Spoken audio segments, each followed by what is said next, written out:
Ignition sequence start.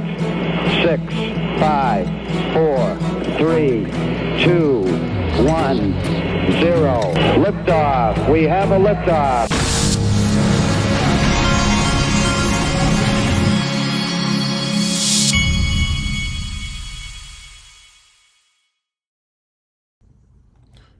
Hey everybody, this is the Digital Asset Investor. Before we get going, I want to remind you of you've got Bitcoin Las Vegas in May, and then you have, and here's some of the people coming to Bitcoin Las Vegas. So it's not just going to be XRP Las Vegas, but you're going to have Bitcoin Las Vegas and all the usual Bitcoin maxi suspects.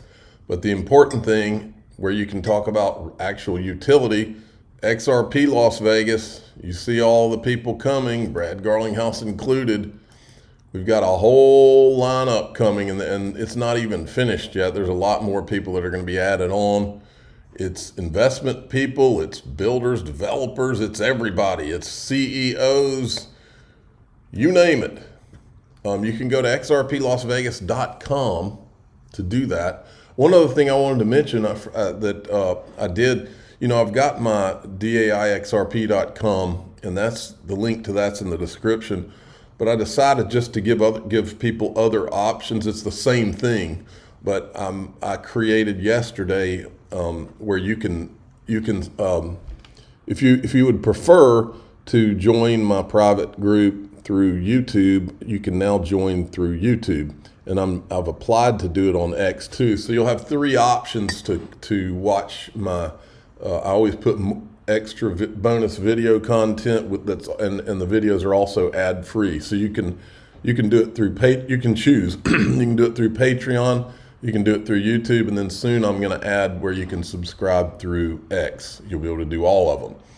Just to give you a menu, some people would rather do it different ways. Now look at this. XRP has taken off. When I went to bed last night, I want to say it was in the 250-ish range or something, and it jumped on up to about 275-ish. It's the top trending token, as it should be. Dark Defender's got it right. Crypto's expected to handle the $23 trillion market cap with Wave 3 soon, just a matter of days. I mean, just think, folks. Nothing that you've seen happen positive in late 2024, early 2025 in crypto, none of it has been new money. Everything that's being prepped is new money, and and it's coming. And I don't think anybody questions. Now this is what I think set off the current run in XRP. Yesterday, the SEC acknowledged the Grayscale and New York Stock Exchange 19B4 filing to list an XRP ETF. This is the most expected, but officially means the clock will start for this and Dogecoin. And I said, XRP pumps like this over a mere SEC acknowledgement of the ETF. Imagine what happens when the lawsuit is over and we actually get the dominoes of ETFs, because that's coming. This was Eleanor Terrett announcing it. Brad Garlinghouse, as I recall, pointing out more than once this was inevitable, despite some vocal assertions to the contrary. Oh yeah, they come for XRP at any chance. Then yesterday, Brad Garlinghouse put this out. Walked away from an action-packed day in DC yesterday with the feeling that there is finally an incredible opportunity to advance meaningful bipartisan legislation that establishes clear, constructive, and pro-innovation regulatory frameworks for crypto. And then he thanks all of the congressmen. These are all pictures from his meetings. Good stuff, folks. There's Stuart Alderati. And then here's another picture that was taken. Lauren Belive, who's head of public policy and government for Ripple. Big day with Ripple CEO Brad Garlinghouse in town. His trip comes at a pivotal moment for the digital asset industry, with pro-crypto Congress showing bipartisan momentum. There's an unprecedented opportunity to advance meaningful legislation that establishes clear long-term regulatory frameworks for the industry. Many thanks to members of Congress and administration officials for taking the time to meet with Team Ripple. Here's a collage of pictures that XRP Drops put together. This paints quite the picture, doesn't it? You've got Brad Garlinghouse, Stuart Alderati, there's Jack McDonald, They're all meeting with the people who are currently in power. That is a good thing. Listen to Brad Garlinghouse on stage. We have a question from Stefan Bauker. Brad, do you have any clues to why XRP is outracing all of the top coins in the last 8 to 10 weeks? I mean, I feel like I answered that question already, and that it's kind of, I think you had a U.S. regulator that was, had their knee on the neck of the industry. That came off, and so the U.S., XRP included a number of U.S. focused technologies that obviously are global, but have been attacked in the U.S. because it's easier for the U.S. government to go after U.S. companies. So that's what has happened. I mean, look, it's hard to predict how these things play out, but is there been U.S. buying? Yes. I mean, look, even today, I'll leave these unnamed, but large institutions, even from derivatives to other things that haven't played around XRP because of the U.S. SEC, are now like, oh, now we're going to engage. And so that creates momentum for the XRP ecosystem, which I think is good, and we'll see how it plays out. Okay. Yes, we will. And then here he is talking about an IPO. He doesn't think they're going to IPO in 2025, but he thinks possibly in 2026. But that doesn't mean that there won't be a tremendous amount of hype around an announcement possibly that an IPO is going to happen. Because that'll create all kinds of a flurry going on. Most of what I will say right now I've said publicly, but look, the reality, most companies that go public do that to raise capital. Well, they do it to raise capital, but they also do it because they've had investors that are sitting on the sidelines waiting for liquidity for a long time. You remember when Oceanfront said once the case is gone, he expects Ripple to IPO?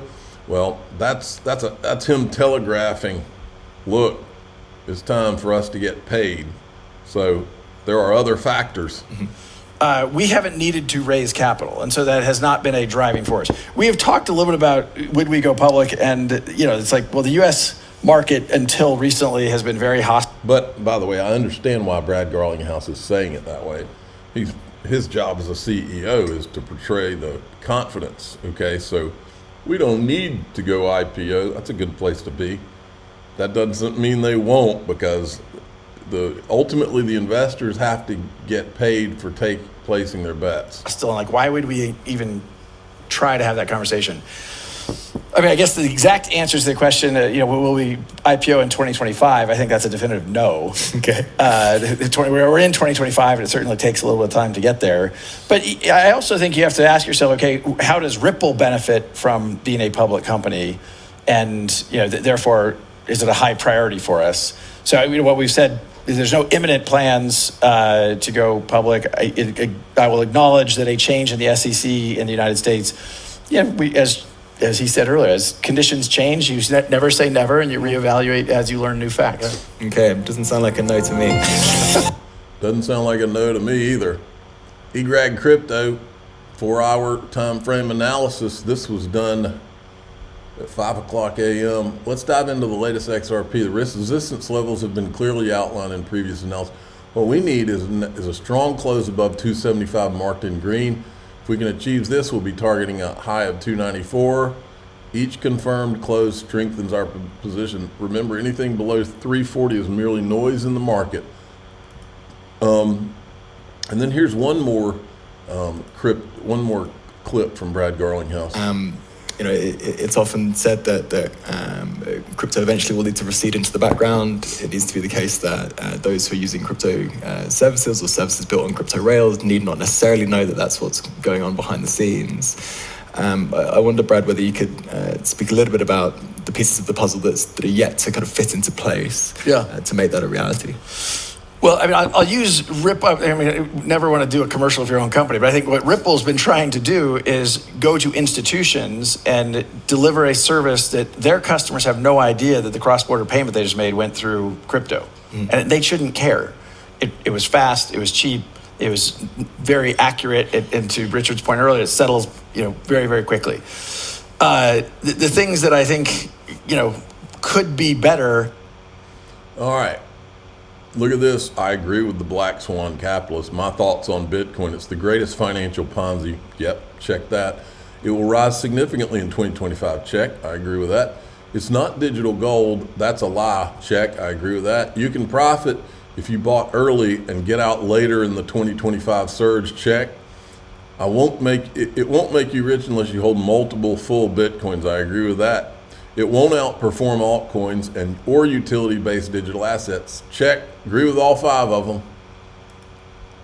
Now, folks, this is something I'll end here. Now, you've got to understand, Laura Loomer is not an XRP person. She's an investigative journalist with 1.4 million followers. She used to work for James O'Keefe, the guy that Project Veritas, the guy that does the undercover videos. So I have a feeling that she got a lot of this information in this thread about Bill Hinman from James O'Keefe, who was at the Rigged from the Start documentary showing in New York, and he's seen the whole thing. He's been briefed on all of it. But she does an entire thread, and it's not just the things Bill Hinman did with ETHgate. But I'll focus in on those. But you need to go and read the whole thing. It's at Laura Loomer, LauralOomer. This tells me that the Trump administration has been fully briefed on who this guy is. She goes through all kinds of things. Look, she calls it the ripple effect on the crypto winter. Right here. Look at this. Characterized by plummeting prices, a drop in investment, a general chill in the market was partly exacerbated by the lack of clarity. Companies like Ripple found themselves in prolonged legal battles with the SEC over whether their other digital assets were securities, their digital assets. Battles that drained resources and shifted focus from innovation to litigation. She goes on, it's worth noting that Mark Andreessen, much like Hinman, was never a Trump supporter during previous presidential election cycles. Some of this is really damning. Not only did Hinman oppose Trump while working for the SEC in 2020 by supporting Biden's campaign, but he also supported President Trump's Democratic opponent, Hillary Clinton. Then it goes on.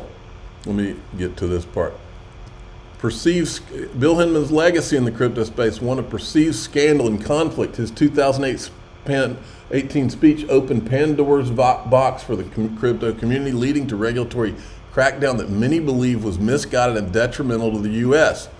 The lack of transparency regarding his alleged ethics violations, questions about why Biden's SEC Chairman Gary Gensler seemed to protect Hinman by not releasing the OIG's report on Mr. Hinman's activity, coupled with Hinman's pro-Democrat political business engagement post-SEC, points a picture of shadowy figure whose influence on crypto policy remains impactful, but not in a positive manner. It shows that Hinman made thousands of dollars of political donations to Biden for President Biden Victory Fund in 2020 while he was still employed at the SEC under Trump's administration. And then as we go on, his speech was perceived by many as an informal regulatory nod, the way he suggested that certain cryptocurrencies could escape oversight of securities laws. Hinman's speech inadvertently set the stage for what many in the crypto industry would call regulation by enforcement. He literally set the stage. After leaving the SEC, he joined A16Z, a prominent venture capital firm deeply invested in crypto, where Hinman was appointed as an advisory partner. The ambiguity left by his speech contributed to an environment where investors and developers were wary of U.S. market, fearing unpredictable enforcement actions. The fear was not unfounded, as the SEC's action against Ripple and others were seen as retroactive, punishing companies for practices that were not clearly defined as violations at the time they occurred. You know what? When I'm reading this, you know what it reminds me of? Remember the clip? I mean, there's a lot of BitBoy drama going on right now, but do you remember the clip where Eleanor Terrett was talking to BitBoy? I will make sure I post it under her thread. Eleanor Terrett said she had a source that said that Bill Hinman, and we know Bill Hinman left the SEC, and then he came back to the SEC after he left just to meet with Ripple and make sure the lawsuit went through. And it's on video, her saying that. I'm going to drop it right in the Laura Loomer thread here. I'm going to find it after I do this video. All right, we're going to go to DAIXRP.com. And remember, Now you can go to DAI, you've got options. You can go to DAIXRP.com to join the group where I provide bonus content and ad-free videos. So you'll get the full videos I do ad-free, and you'll get the bonus content that you won't see on YouTube or X. So you can in the description of my video, you'll see DAIXRP.com. Right below that, there's a link for if you want to join through YouTube. I've added YouTube, so it's the same thing, same exact thing. It just gives you another option. You can join it through YouTube or you can join it through the Patreon at DAIXRP.com. I'm the digital asset investor, I'm going to add, I've applied to do the same thing, so you could also go through the X platform to be in the group. You get to choose. I'm the digital asset investor. I'm not an investment advisor. This is for entertainment purposes only. Please subscribe, hit the like button, tell your friends and family. Here we go.